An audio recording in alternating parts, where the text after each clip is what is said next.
تجہیز الآخرہ. تجہیز الآخرہ کا مطلب ہے آخرت کی تیاری. آخرت کی تیاری ہم کیسے کریں کہ ہم جب اللہ کے سامنے کھڑے ہوں تو ہمیں پتہ چل جائے کہ ہم اپنے ساتھ تقوی کا سامان لے کر آئے ہیں.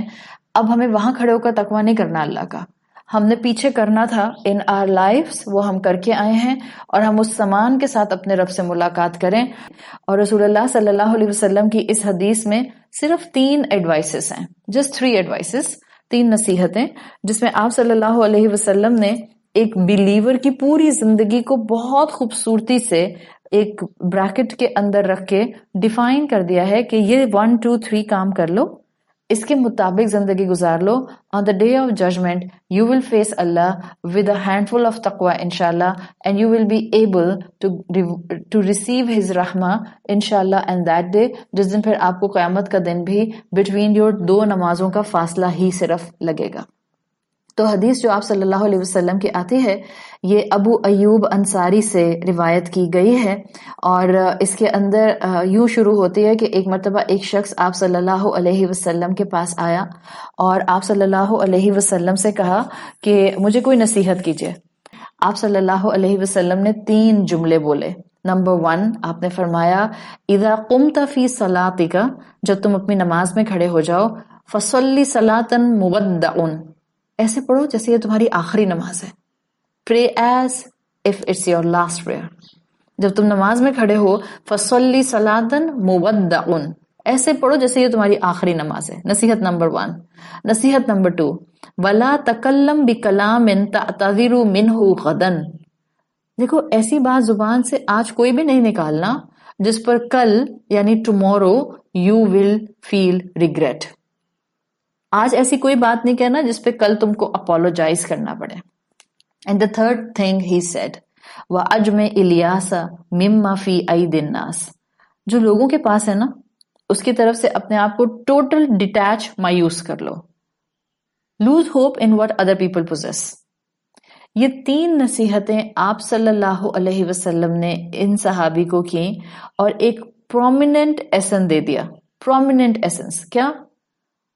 چاہے نماز کا معاملہ آپ دیکھ لیں، چاہے گفتگو کرنے کا معاملہ دیکھ لیں، چاہے نعمتوں کے بارے میں ایٹیٹیوڈ اڈاپٹ کرنے کا معاملہ دیکھ لیں، ان تینوں کا ایک ایسنس ہے، اور وہ یہ کہ اچھے کاموں کو کرنے میں ڈیلے نہیں کرو اور غلط کاموں کی طرف رخ نہیں کرو. جیسے ہی نیکی کا خیال آئے نیکی کر لو. Make things right in the moment you are living in, make your present beautiful, live in the movement. یہی ساری باتیں ہم سنتے ہیں نا. ہم اللہ کے رسول کہتے ہیں انما الاعمال بالخواتیم، یعنی جہاں انما الاعمال بالنیات ہے وہاں انما الاعمال بالخواتین بھی ہے. ہر دن کو بہتر کرنے کی کوشش کرو. آج ورک ایتھکس کے اندر وہ آفیسز میں جب ورک شاپس کرواتے ہیں فار دا امپلائیز تو وہ ان کو ورک ایتھکس سکھاتے ہیں، ان سے کہتے ہیں کہ work smart not work hard.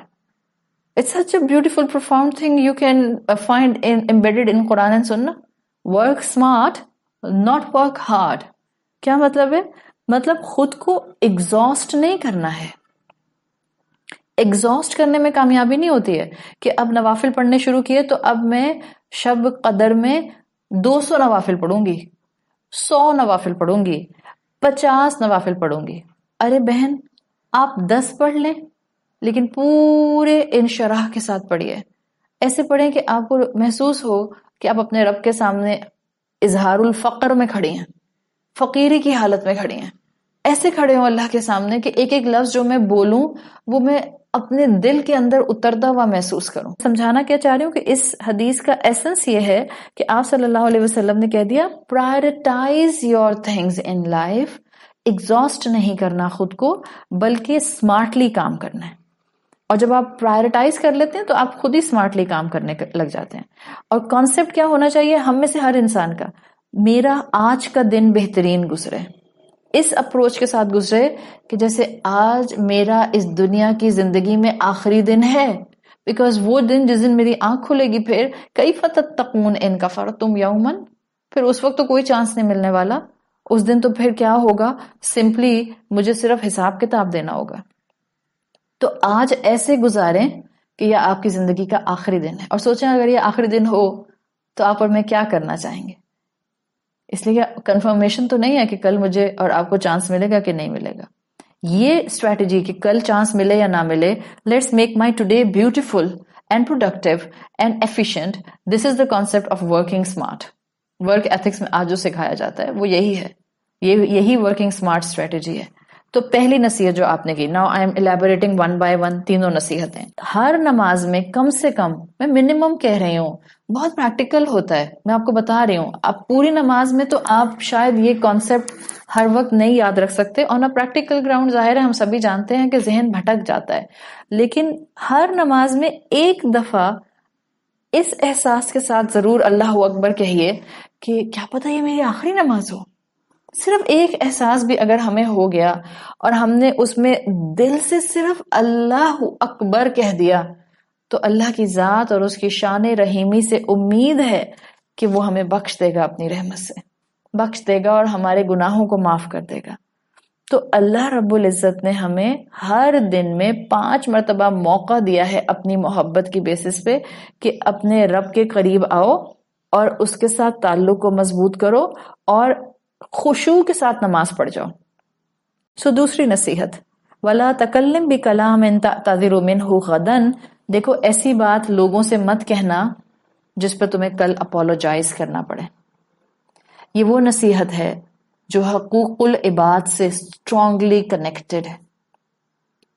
اور جب ہم حقوق العباد کی بات کرتے ہیں, میرا ہر انسان کے ساتھ تعلق, میری اولاد ہے, میرا شوہر ہے, میرے رشتے ہیں, میرا میکا ہے, میرا سسرال ہے, میرے فرینڈز ہیں, میرے کولیگز ہیں, میرے کلاس فیلوز ہیں, سب انسانوں کے ساتھ آپ کا تعلق پرومیننٹلی آ جاتا ہے. مت ان کو کوئی ایسی بات کہیں کہ کل کو آپ کو اپولوجائز کرنا پڑے. یہ پیرلل ہے حقوق اللہ کے حقوق العباد. یہ اتنا ہی اہم ہے میرے لیے جتنی میری نماز اہم ہے. کیوں دین والوں نے یہ سمجھ لیا کہ حقوق اللہ نبھانا زیادہ اہم اور حقوق العباد جو ہیں ان میں ڈنڈی ماری جا سکتی ہے؟ کیوں دنیا والوں نے یہ سمجھ لیا کہ حقوق العباد نبھانا زیادہ اہم اور حقوق اللہ میں ڈنڈی ماری جا سکتی ہے؟ نو, دیز آر دا 2 ویسلز جن کو مجھے بھرنا ہے اگر مجھے یوم الحشر کی سختی سے بچنا ہے. اس لیے ان کو بھرنا دنیا میں تقوی اختیار کرنے کا عمل ہوگا, آخرت میں مجھے اپرچونٹی نہیں دی جائے گی. تو جو مومن ہوتا ہے حقوق اللہ اور حقوق العباد کو فکس کرتا ہے. آج انسانوں کے لیے رب کا حق دینا آسان ہے, میں بیٹھ کر کونے میں اپنے نوافل پڑھتی رہوں, کیا مشکل بات ہے. لیکن اپنے گھر والوں کے مزاج برداشت کرنا, انسان کے اندر جنگ چھڑ جاتی ہے. اس کو سمجھ نہیں آتا ہے بولے کہ چپ رہے, سنے کہ اگنور کر دے, خاموشی کا اظہار کرے یا جائز بات کہہ دے. It's a tough deal.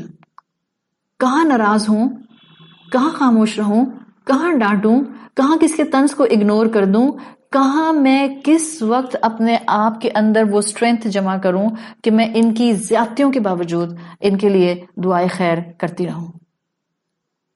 Equally important ہے حقوق العباد, بٹ فار مور ڈیفیکلٹ ہے دین حقوق اللہ. ہوتا کیا ہے, ہم حقوق اللہ نبھانے میں کامیاب ہو جاتے ہیں, شیطان ہمیں حقوق العباد پر کمزور کر کے ہماری ساری نیکیاں کھا جاتا ہے. آپ نے کسی کو معاف کرنا ہے, کل پر نہیں چھوڑیں, آج معاف کر دیں, آج معاف کر دیں. آپ نے کسی سے معافی مانگنی ہے, آپ کی غلطی ہے, آپ کی غلطی کا ایسپیکٹ ہے, کل پر نہیں چھوڑیں. عید آئے گی نا تب میں ٹیکسٹ میسج کر دوں گی کہ آئی ایم سوری. نہیں, کیا پتا مجھے عید نصیب ہو یا نہ نصیب ہو.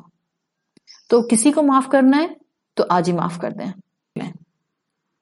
جس وقت آرگیومنٹ شروع ہو وہاں آپ اپنے آپ کو ایک بات بتانا شروع کر دیا کریں, اور وہ کیا کہ اب آپ کا جھگڑا سامنے والے سے نہیں ہے, چاہے سامنے شوہر کھڑا ہے, چاہے سامنے بھائی کھڑا ہے, چاہے سامنے بہن کھڑی ہے, چاہے سامنے XYZ کوئی کھڑا ہے. جس وقت ہیٹڈ ڈیبیٹ شروع ہو, خود کو بتائیں میرا جھگڑا اس سے نہیں ہے. کس سے ہے؟ فوراً کہتے ہیں شیطان سے. نہیں, شیطان سے بھی نہیں ہے. آپ کا جھگڑا آپ کے نفس سے ہے, جس کو آپ ٹیم کرنا چاہ رہے ہیں, جس کو آپ تقوی سکھانا چاہ رہے ہیں, جس کو آپ آخرت میں اس مقام پر جو بچوں کو بوڑھا کر دے گا وہاں پر اس کو سزاؤں سے بچانا چاہ رہے ہیں. جب کسی سے جھگڑا ہو، رسول اللہ صلی اللہ علیہ وسلم کی نصیحت پر عمل کرتے ہوئے اپنے آپ کو بتانا شروع کر دیں، میرا جھگڑا اس سے نہیں ہے، میرا جھگڑا اپنے نفس سے ہے، اس لیے کہ میں نے آخرت میں اپنے نفس کو نفس مطمئنہ کی کیٹیگری میں لے کر جانا ہے، میں نے خود کو کنٹرول کرنا ہے، مجھے خود کو آخرت کی لمبے دن کی تکلیف سے بچانا ہے۔ تھرڈ نصیحت جو آپ صلی اللہ علیہ وسلم نے کی تھی، وَأَجْمِ إِلْيَاسَ مِمَّا فِي أَيْدِ النَّاسِ، جو آپ صلی اللہ علیہ وسلم نے کہا تھا کہ دوسروں کی نعمتوں پر آنکھیں لمبی نہیں کرو، جو دوسروں کی نعمتیں ہیں اس پر نگاہ نہیں ڈالو۔ یا اسن جو آتا ہے عربی زبان میں، یا حمزہ سین، یہ نیگیٹو کونوٹیشن ہے عربی زبان کی، یہ ڈسپیئر کی طرف انسان کو لے کر جاتا ہے، نا امیدی، مایوسی اسی سے بنا ہے، اور مایوسی یا نا امیدی کبھی بھی ہیلدی نہیں ہو سکتی ہے۔ جس انسان میں مایوسی آ جاتی ہے، اور آپ صلی اللہ علیہ وسلم کے آپ الفاظ دیکھیں، وَأَجْمِ إِلْيَاسَ مِمَّا فِي أَيْدِ النَّاسِ، جو لوگوں کے ہاتھوں میں ہے نا، یعنی جو ان کی نعمتیں، وہ تم کو مایوس نہ کر دیں، وہ تم کو نا امید نہ کر دیں، وہ تم کو ڈسپیئر کا شکار نہ کر دیں، اس لیے کہ جہاں ڈسپیئر آتا ہے وہاں انسان کی گروتھ رک جاتی ہے، جہاں ڈسپیئر آتا ہے، محرومی آتی ہے، وہیں اللہ کی رحمت سے انسان محروم ہو جاتا ہے۔ دا مومنٹ آپ میں مایوسی اور محرومی آئے گی، آپ کی گروتھ رک جائے گی، آپ خود کو اندھیروں میں محسوس کریں گے، آپ اپنے آپ کو ذہنی طور پر تباہ کر لیں گے، آپ کے اندر لونلینس آ جائے گی، آپ کے اندر سے ہمت کا ایلیمنٹ کم سے کم ڈرپ کرتے کرتے ختم ہونا شروع ہو جائے گا، اور پھر اس پورے کی بعد، اس پوری کیفیت کے بعد کیا پرسنالٹی بنے گی آپ کی؟ ناشکرا انسان، ناشکری جو ہے وہ نظر ہی نہیں آتا یا کافی ہی نہیں لگتا، اور جو نہیں ہے سارا دھیان اس کے اوپر ہے، ساری زندگی ہم ناشکری میں گزار دیتے ہیں اور ہم ان نعمتوں کا حق ادا نہیں کر پاتے جو اللہ نے ہمیں عطا کی ہوتی ہیں۔ یہ نعمتوں کا کفران، یہ نعمتوں کے بارے میں انسفیشینٹ اپروچ پھر انسان کو آخرت میں وہاں لے جا کر کھڑا کر دے گی، کیف تتقون ان کفرتم یوما یجعل الولدان شیبا۔ نہ اپنوں کے شکر گزار، نہ نعمتوں کے شکر گزار، نہ رب کے شکر گزار، نہ وقت اور صحت کے شکر گزار، nothing like it، اور جو نہیں ہے بس سارا فوکس اس کے اوپر ہے۔ تو نعمتوں پر کنٹینٹمنٹ آئے گی۔ اللہ کے رسول صلی اللہ علیہ وسلم تیسری نصیحت سے سمجھانا چاہ رہے ہیں، لوگوں کے پاس جو نعمتیں ہیں اس سے اپنے آپ کو بالکل دور کر لو، ڈیٹیچ کر لو۔ آخرت کی تیاری کرنا انسان بھول جاتا ہے، اس لیے کہ اپنی ناشکری کی دلدل میں دھنس رہا ہوتا ہے۔ یہ جو ہم دنیا میں اتنا سٹریسڈ آؤٹ ہوتے ہیں نا، اس کا نقصان صرف ہماری شخصیت پہ نہیں آتا ہے کہ ہم دبے دبے گھٹے گھٹے روتے ہوئے اداس چہروں کے ساتھ رہتے ہیں، ڈیفینیٹلی پھر اس کا اگلا اثر ہماری نمازوں پر آتا ہے، حقوق اللہ، ڈیفینیٹلی اس کا اگلا اثر حقوق العباد پر آتا ہے، انسانوں سے معاملات پر۔ یہ تین نصیحتیں رسول اللہ صلی اللہ علیہ وسلم کی ہیں کہ جس میں آپ نے ہمیں پوری زندگی کو انسرکل کرتے ہوئے یہاں دنیا میں تقوی ایڈاپٹ کرنے کا طریقہ سکھا دیا ہے، اس لیے کہ قیامت کے سخت دن میں ہم تقوی ایڈاپٹ نہیں کر سکیں گے، تو بہتر ہے کہ دنیا کی زندگی میں حقوق ادا کریں، شکر گزاری، قناعت ایڈاپٹ کریں، اور تقوی کے گراؤنڈز پر آ جائیں۔ دنیا کی سٹرگل جو ہے نا، وہ آخرت کی دن کی سخت مشقتوں سے ہمیں بچا لیں گی،